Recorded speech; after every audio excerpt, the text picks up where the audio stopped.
نحمده ونصلي على رسوله الكريم اما بعد فاعوذ بالله من الشيطان الرجيم بسم الله الرحمن الرحيم اذا السماء انشقت واذنت لربها وحقت واذا الارض مدت والقت ما فيها وتخلت واذنت لربها وحقت يا أيها الإنسان إنك كادح إلى ربك كدحا فملاقيه فأما من أوتي كتابه بيمينه فسوف يحاسب حسابا يسيرا وينقلب إلى أهله مسرورا وأما من أوتي كتابه وراء ظهره فسوف يدعو صبورا ويصلى سعيرا انه كان في اهله مسرورا انه ظن ان لن يحور بلى ان ربه كان به بصيرا صدق اللہ مولانا العظیم۔ سورہ انشقاق کا موضوع قیامت ہے، آخرت ہے، قیامت میں کیا مناظر پیش آئیں گے اور اللہ رب العزت جو ہے وہاں نیک اور بد لوگوں کے ساتھ کیا معاملہ فرمائیں گے۔ فرمایا کہ اذا السماء انشقت، جب آسمان جو ہے پھٹ جائے گا، زمین شق ہونا اردو کے اندر ہم استعمال کرتے ہیں، آسمان پھٹ جائے گا، یعنی بظاہر اتنی مضبوط مخلوق جو ہے، آسمان بھی اللہ کی مخلوق ہے جس پر سارے ستارے جو ہیں قائم ہیں، اور اللہ نے ایک اور جگہ فرمایا کہ والسماء ذات البروج، برجوں والا آسمان، یعنی اتنی مضبوط جو مخلوق ہے اس کی حیثیت بھی کچھ نہیں اللہ کی قدرت کے آگے، وہ بھی پھٹ کر رہ جائے گا، ختم ہو جائے گا۔ وَأَذِنَتْ لِرَبِّهَا وَحُقَّتْ، اور وہ اپنے رب کے حکم کی تعمیل کرے گا، یعنی اس کی مجال نہیں ہے آسمان کی بھی کہ وہ اپنے رب کے حکم کی تعمیل نہ کرے۔ وَحُقَّتْ، اور اس کا حق یہی ہے کہ وہ تعمیل کرے، یعنی اس کے علاوہ اور کوئی چارہ ہی نہیں ہے، اس کے علاوہ اور کوئی آپشن نہیں ہے کہ اس کو اپنے رب کے حکم کی تعمیل کرنی ہے، وہ تعمیل کرے گا۔ وَإِذَا الْأَرْضُ مُدَّتْ، اور جب زمین جو ہے وہ پھیلا دی جائے گی، چادر کی طرح تان دی جائے گی، زمین کے سارے نشیب و فراز، سارے پہاڑ، دریا، سمندر سب برابر ہو جائیں گے اور زمین ایک چٹیل میدان بن جائے گی۔ اندازہ فرمائیں کہ زمین نشیب و فراز کا مجموعہ ہے، یہ پہاڑ ہیں، سمندر ہیں، دریا ہے، زمین ہے، اونچی ہے، نیچی ہے، لیکن اللہ رب العزت قیامت کے دن اس کو بالکل برابر ایک میدان بنا دیں گے۔ اس وقت بھی زمین میں کتنے حصے پانی ہے؟ 3 حصے پانی، 3 حصے پانی ہے، اب وہ پانی بھی ختم ہو کر رہ جائے گا، وہ 3 حصے بھی زمین بن جائے گی۔ ایک حدیث میں آیا، نبی صلی اللہ علیہ وسلم نے فرمایا، جس کا مفہوم یہ ہے کہ جب زمین چٹیل میدان بن جائے گی اور سارے کے سارے انسان اس پر موجود ہوں گے تو ہر انسان کو بس اتنی جگہ ملے گی کہ پاؤں رکھنے کی، یعنی اتنا رش ہوگا۔ اب دیکھیں شروع سے لے کر آخر تک سارے انسانوں نے جمع ہونا ہے تو ہر انسان وہاں پر بس بمشکل کھڑا ہی ہو سکے گا، اتنی اس کو جگہ ملے گی اس چٹیل میدان کے اندر۔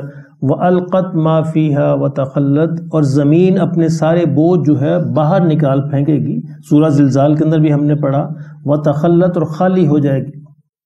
اس کے اندر جتنے مردے ہیں، اس کے اندر جتنے اعمال ہیں، اس کے اندر جتنے دفینے ہیں، جتنے خزانے، سارے کے سارے خالی کر دے گی اور سارے باہر نکال دے گی۔ وَأَذِنَتْ لِرَبِّهَا وَحُقَّتْ، اور وہ اپنے رب کے حکم کی تعمیل کرے گی، اور اس کو یہی زیب دیتا ہے وہ تعمیل کرے، کیونکہ اس کے پاس اس کے علاوہ اور کوئی آپشن موجود نہیں ہے، وہ مخلوق ہے اور مخلوق کو بہرحال خالق کے حکم کی تعمیل کرنی ہے۔ اس میں کیا میسج کیا ہے ہمارے لیے کہ جب زمین و آسمان جیسی مضبوط مخلوق جو ہے اس کے پاس کوئی چارہ نہیں ہے اللہ کے حکم کی تعمیل کرنے کا، تو اے انسانوں تم کیوں نہیں کرتے؟ تمہاری حیثیت کیا ہے؟ یعنی پہاڑوں جیسی مخلوق جو ہے، سمندروں جیسی مخلوق جو ہے، وہ اس کے پاس کوئی چارہ نہیں ہے، وہ نہیں کر سکتی سرتابی، وہ نافرمانی نہیں کر سکتی، تو تم نافرمانی کی جرت کیوں کرتے ہو؟ اور کرتے ہو تو پھر اس کا انجام بھگتنے کے لیے تیار ہو جاؤ۔ اب آگے فرمایا کہ یا ایھا الانسان، اے انسان ذرا سبق سیکھ، یا ایھا الانسان، اے انسان، انک کادح الی ربک کدحن، تو کشاں کشاں آہستہ آہستہ اپنے رب کی طرف بڑھا جا رہا ہے، یعنی جو ہی ہم پیدا ہوتے ہیں، پیدا ہوتے ہی ہمارا سفر اپنے رب کی طرف شروع ہو جاتا ہے۔ فملاقی، پس تمہیں اس سے ملنا ہے، یعنی تم اس سے بچ نہیں سکتے، یعنی انسان ایک سیکنڈ کے لیے بھی یہ سفر ہمارا رکتا نہیں ہے. یعنی جو ہی انسان پیدا ہوتا ہے دنیا میں، اب سمجھے یہ پیدا ہوا بس اس نے اب اس کا سفر شروع ہو گیا، کسی ایک سیکنڈ کے لیے یہ رکے گا نہیں. دیکھ رہے انسان جو عالم ارواح سے چلا، ماں کے پیٹ پہ پہنچا، ماں کے پیٹ سے اس جسم کے اس دنیا کے پیٹ کے اندر آیا، اس پیٹ سے قبر کے پیٹ میں جائے گا، پھر برزخ میں جائے گا، پھر حشر میں جائے گا، پھر حساب کتاب ہوگا. یہ ایک پورا سفر ہے اور انسان اس سفر پر روانہ ہو چکا ہے اور اس میں ایک سیکنڈ کا وقفہ نہیں ہوتا. یہی اس بات میں ارشاد فرمایا گیا کہ اے انسان تو کشاں کشاں آہستہ آہستہ اپنے رب کی طرف بڑا چلا جا رہا ہے اور اس میں کوئی وقفہ نہیں ہے. ایک سفر ہے، ایک بیلٹ جو ہے وہ چل رہی ہے اور انسان اس بندھا ہوا ہے. یعنی انسان چاہے تو اس کو روک نہیں سکتا کسی ایک لمحے کے لیے بھی. یہ ایک ایسی بیلٹ ہے، ایک ایسا سفر ہے، ایسا جہاز ہے جو ہمارے کنٹرول میں نہیں ہے.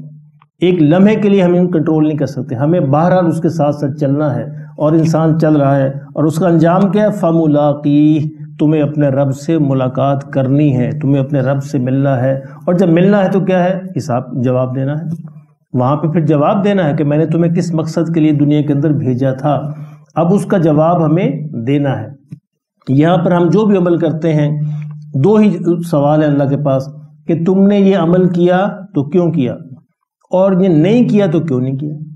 یہ سیدھی سی بات ہے. یعنی جو عمل بھی اچھا برا ہم کر رہے ہیں اس کے بارے میں یہ سوال ہوگا، کیا تو کیوں کیا، کیا وجہ تھی، نہیں کیا تو کیوں نہیں کیا، کیا وجہ تھی.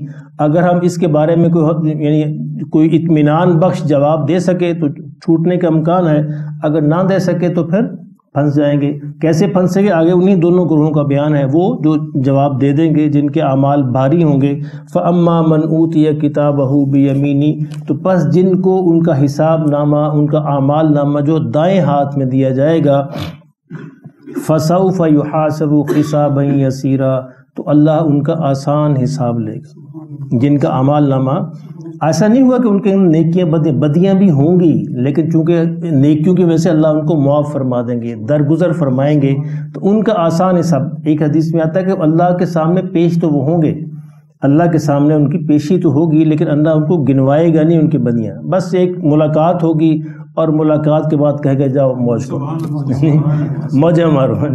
تو یہ ہے، یعنی پیش تو ہونا ہے. یہ پیشی جو ہے حضور نے فرمایا صلی اللہ علیہ وسلم، پیشی تو ضروری ہے. ہر انسان نے اللہ کے حضور پیش ہونا ہے اور ہر انسان نے فردن پیش ہونا ہے. یہ بڑا اہم ہے. یعنی تنہا پیش ہونا ہے، کوئی اور ہمارے ساتھ نہیں ہوگا، ہر انسان نے تنہا پیش ہونا ہے. اللہ کا ضابطہ یہ ہے کہ اللہ اس دنیا کے اندر قوموں کے ساتھ معاملہ کرتے ہیں. یہاں قومی طور پہ معاملہ ہوتا ہے، ملتوں کے ساتھ معاملہ ہوتا ہے، لیکن آخرت میں انفرادی معاملہ ہوگا. یہی ہوتا ہے نا، جب کسی قوم پر عذاب ہوتا ہے تو نیک بھی رگڑے جاتے ہیں تو اس میں کوئی لیکن آخرت میں بخشے جائیں گے کیونکہ اپنی نیکی وجہ سے، کیونکہ وہاں پہ انفرادی طور پر ہر فرد کا حساب ہونا ہے. فرمایا کہ جن کے تو ایسے اعمال ہوں گے تو وہ ان کو دائیں ہاتھ میں دیا جائے گا اور ان کا حساب جو ہے آسان حساب ہوگا. اور پھر خوشی کیا ہے؟ وَيَنْقَلِبُ إِلَىٰ أَهْلِهِ مَسْرُورًا، خوش اپنے اہل خانہ کی طرف لوٹے. خوشی اس کے چہرے سے لپکتی ہوگی. وہ اہل خانہ جو اسی کیٹیگری کے ہوں گے، وہ اہل خانہ جو دائیں والے ہوں گے، جو جنت میں جانے والے ہوں گے، باقی تو علیحدہ کر دیے جائیں گے. ان کے پاس آئے گا، خوشی سے ان کو دکھاتا پڑے گا. ایک اور جگہ آتا ہے وہ کہے گا ہا اقرؤوا کتابی، لو یہ میرا اعمال نامہ پڑھو، یہ میرا اعمال نامہ. ہا اقرؤوا کتابیہ انی ظننت انی ملاق حسابیہ، تو میرا یہی گمان تھا کہ مجھے ایسا ہی ملے گا. تو وہ اب کبھی اندازہ کریں نا، کبھی اپنے بچپن کو یاد کریں جب رزلٹ ملا کرتا تھا تو کس طرح خوشی کے ساتھ بچے چھلانگیں لگاتے ہیں اور بتاتے ہیں آگے دوسرے دوستوں کو اور گھر والوں کو دکھاتے ہیں کہ لے جی ہم پاس ہو گئے. تو یہ پاس ہونا اصل میں، یہ پاس ہونا آخرت کا پاس ہونا اصل میں پاس ہونا ہے جب ہمیشہ کی کامیابی ہوگی. اور اس کے بالمقابل اللہ نے فرمایا کہ وَأَمَّا مَنْ أُوتِيَ كِتَابَهُ وَرَاءَ ظَهْرِهِ، کہ جو برے ہوں گے تو ان کے اعمال نامے ان کے پیچھے سے بائیں ہاتھ میں پکڑائے جائیں گے. ایک اور جگہ تھا بائیں ہاتھ میں، یہاں بائیں ہاتھ کا ذکر نہیں ہے، یہاں پیچھے کا ذکر ہے. تو ان کی پشت کی جانب سے، اس کے بعد مفسرین نے لکھا کہ پشت کی جانب سے اس لیے ہوں گے کہ ان کے ہاتھ پہلے ہی پیچھے بندھے ہوئے ہوں گے. جس طرح مجرموں کے ہاتھ پیچھے باندھ دیے جاتے ہیں، اللہ پاک ہماری حفاظت فرمائے. ان کے ہاتھ پہلے ہی پیچھے باندھے ہوئے ہوں گے، اس لیے ان کے اعمال پیچھے سے بندھے ہاتھوں کے اندر پکڑا دیا جائے گا. تو کیا کہے گا؟ دوسرا تو بھاگ کے گیا نا دکھانے کے لیے، یہ کیا کہے گا؟ فَسَوْفَ يَدْعُو ثُبُورًا، اے کاش مجھے موت آ جاتی. لیکن وہاں تو موت بھی نہیں.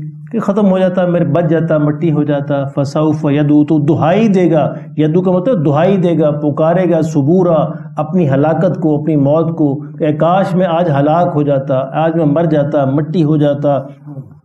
ویسلا سعیرا، لیکن نہیں، ایسا نہیں ہوگا. اللہ نے فرمایا کہ جھونک دیا جائے گا اس کو سعیر کے اندر، آگ کے اندر، دہکتی ہوئی جہنم کے اندر وہ جھونک دیا جائے گا. انہو کان فی اہلہ مسرورا، دنیا میں تو بڑے مزے کرتا تھا اپنے خاندان والوں کے ساتھ. نہیں، یہ دونوں چیزیں ہیں. دنیا میں بڑے مزے کے ساتھ رہتا تھا اپنے خاندان میں، اپنے گھر والوں کے ساتھ. مزے تو وہ ہے کہ اس دن انسان خوشی خوشی ان کے پاس جائے اور مزے کرے، کہ جس کو آخرت کا فکر ہو وہ اس دنیا میں اپنے خاندان کے ساتھ اس مزے کے ساتھ نہیں رہ سکتا. دیکھو نا، انسان کو جب فکر لگا ہوتا ہے، جب پریشانی لگی ہوتی ہے، تو پھر کبھی بھی اس کو حقیقی خوشی حاصل نہیں ہو سکتی، کیونکہ اسے معلوم ہے کہ مجھے جانا ہے اپنی منزل کی طرف، اور میرا سفر رک نہیں رہا، میں اس کو بند نہیں کر سکتا، اس کو روک نہیں سکتا، یہ میرے کنٹرول کے اندر نہیں ہے، اور وہاں مجھے ناکامی یا کامیابی کا منہ دیکھنا ہے. انہو کان فی اہلہ مسرورا، کہ دنیا کے اندر تو بڑے خوش اپنے اہل خانہ میں رہا کرتے تھے. کیوں؟ انہو ظن، وہ گمان کرتے تھے، اللہ یحور، کہ ہمیں تو واپس نہیں جانا. اللہ اکبر. تو یہی تھا نا، یہ ہوتا ہے نا جو بد اعمالی کیوں کرتا ہے انسان، گویا سمجھتا ہے کہ اس سے اللہ کے حضور پیش نہیں ہونا، اس نے نہیں جانا وہاں پہ، موت نہیں آنی اس کو. انہو ظن اللہ یحور، وہ یہ گمان کرتا تھا کہ اسے واپس نہیں لوٹنا. بلا، اللہ کہتے کیوں نہیں واپس لوٹنا. ان ربہ کان بہ بصیرا، تمہارا رب تو بہت دیکھنے والا ہے. تو معلوم نہیں تمہارا رب جو تم پر نگہبان ہے اور تم پر دیکھنے والا ہے، اور جب وہ دیکھنے والا ہے تو اس کا لازمی نتیجہ ہے کہ وہ تمہیں اس کا انعام یا سزا دے، دونوں کو الگ الگ کرے اور دونوں کو اپنے حضور کھڑا کرے، اور جو نیکوکار ہیں ان کو اس کا بدلہ دے اور جو برے ہیں ان کو اس کی سزا دے. بلا، کیوں نہیں، یہ گمان نہ کرو. ان ربہ کان بہ بصیرا، تمہارا رب تو بہت دیکھنے والا ہے، اور اس کی ایک پر نظر ہے، ایک مخلوق اس کی نظر سے ہٹ نہیں سکتی، اور جب نہیں ہٹ سکتی تو پھر وہ ایک دن اپنے حضور کھڑا کرے گا. اللہ پاک جو ہے ہمیں اس دن کی تیاری کی توفیق نصیب فرمائے، اور آسان حساب والوں میں اللہ ہمارا شمار فرمائے. وما علینا الا البلاغ. باقی انشاءاللہ آدھی سورہ ہم کل دیکھیں گے.